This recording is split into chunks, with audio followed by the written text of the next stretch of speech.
இதுக்கு பெரிய தொல்லை என்னன்னா மெழுகு அந்து பூச்சி. அதோட பேரே மெழுகு அந்து பூச்சி. என்ன பண்ணுவோம்னு பார்த்தீங்கன்னா, கரெக்டாக நைட்டில் வந்து இதுக்கு முட்டை வந்து இந்த சைடில் வச்சுட்டு போயிடும் அடிப்பலகையில். அது வந்து முட்டை பருவத்திலேயே அழிச்சிட்டா பிரச்சனை இல்லை, இல்லை புழு பருவத்திலேயே அதை அழிச்சிடணும். முட்டை பருவத்தை விட்டுட்டோம் அப்படின்னா புழுவாயிரும். அந்த புழுவுக்கு சாப்பாடு தேனாடு. அது பேரே மெழுகு பூச்சி. மெழுகு தான் சாப்பிடும். அது கரெக்டாக என்ன பண்ணணும் அப்படின்னா, இப்போ இதை தொட்டோம் அப்படின்னு பார்த்தீங்கன்னா கொட்டும்.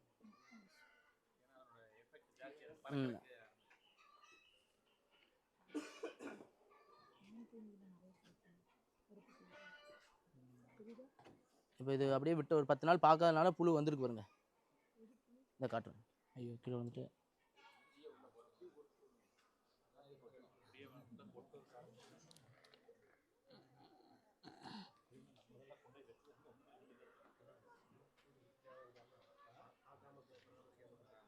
பராமரிக்காமல் விட்டோம் அப்படின்னா சைடில் வந்து முட்டையை வச்சுட்டு போயிடும். அதாவது தூசிக்குள்ளே அப்படியே வந்து புழுவாயிரும்.